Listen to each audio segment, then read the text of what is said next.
Hi friends, ഇന്ന് നമ്മളിവിടെ തയ്യാറാക്കാൻ പോകുന്നത് സ്വാദിഷ്ടമായ പപ്പട ബജിയാണ്. അതെങ്ങനെ തയ്യാറാക്കാമെന്ന് നമുക്ക് നോക്കാം. അതിനായിട്ട് 3 വെളുത്തുള്ളി എടുത്ത് പൊളിക്കുക. അത് നന്നായി അരച്ചു കൊണ്ട് വരിക. അതിലേക്ക് കടലമാവ് ഒരു 2 കപ്പ് ഇടുക.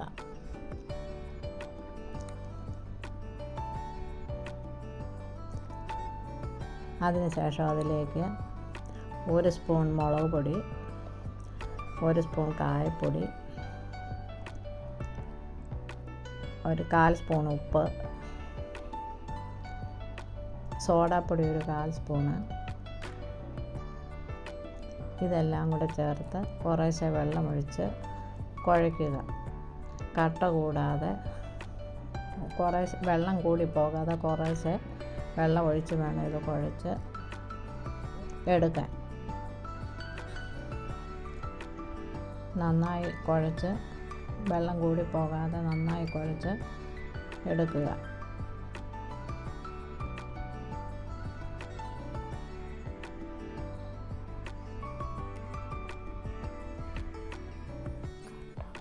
ഒട്ടും കട്ട പിടിക്കാതെ ശരിക്ക് കൈകൊണ്ട് കുഴയ്ക്കണം. നന്നായി കുഴച്ച ശേഷം ഈ പരുവത്തിൽ വേണം ആയിരിക്കാൻ. ഒത്തിരി നീണ്ടു പോകരുത്. ഈ പരുവത്തിൽ കുഴച്ചെടുക്കണം. അതിനുശേഷം നമ്മൾ പപ്പടം എടുത്ത് അത് നെടുവേ മുറിച്ച് ഇതുപോലെ എടുക്കുക.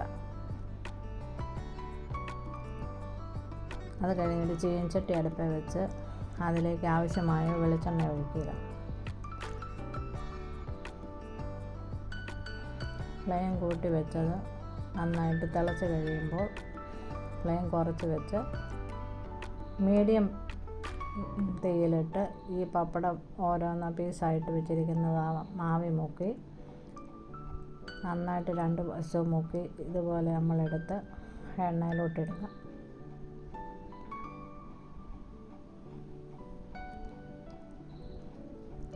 അത് ഈ പരുവാകുമ്പോൾ മറിച്ചിടുക.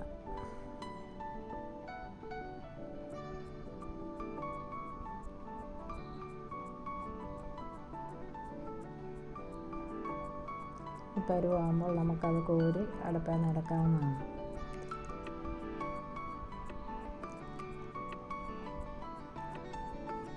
സ്വാദിഷ്ടമായ പപ്പട ബജിയാണ്.